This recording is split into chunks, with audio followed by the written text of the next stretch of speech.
আল্লাহ দয়া করে আমগরে মুসলমান বানাইছেন, ইমানদার বানাইছেন, ছোটবেলায় পবিত্র মায়ের ঘরে জন্ম দিছেন, কালেমার আওয়াজ শুনাইছেন, ডান কানে বাম কানে আজান শুনাইছে।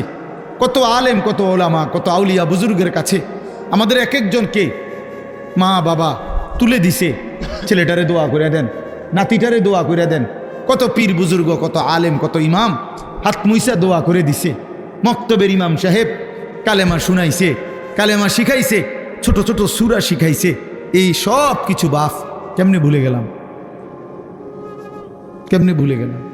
এই সামান্য দুনিয়ার জন্য, কেউ নারীর জন্য, কেউ টাকার জন্য, কেউ ক্ষমতার জন্য। পৃথিবীতে মানুষের সবচেয়ে আকর্ষণ এই তিন জিনিস: কারো নারী, কারো টাকা, কারো ক্ষমতা। মানুষের লোভের বস্তু কি? এই তিনটা।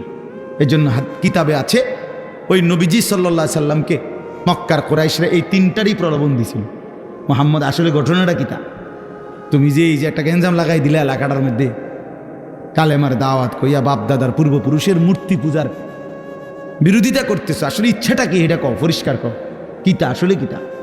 ওলীদ ইবনে মুগীরা কিতাবে আছে মক্কার কুরাইশদের সর্দার ওলীদ, আরেক বর্ণনায় আছে উতবা, এরা গিয়া বলছে মুহাম্মদ আসলে কি ক্ষমতা চাও না? ঠিক আছে, গোটা আরবের ক্ষমতা আমরা তোমারই দিব। নারী চাও না?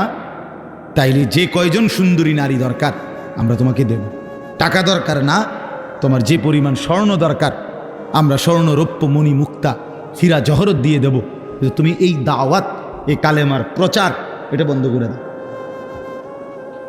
আল্লাহর কসম, নবীজি বলছেন, আমি নিজে কি, আমার কাছে কিতাব আছে, হায়াতুস সাহাবার মধ্যে আছে।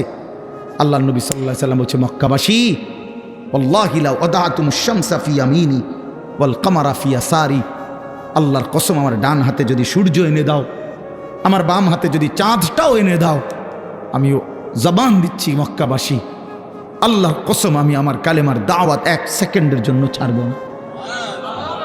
কি বললা তোমরা আমারে? কি বলতে চাও তোমরা আমারে?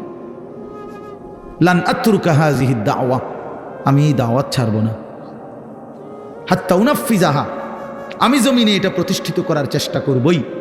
আও আমুতা ইলাল্লাহ, অথবা আমি শহীদ হয়ে জীবন দিয়ে আল্লাহর কাছে চলে যাব।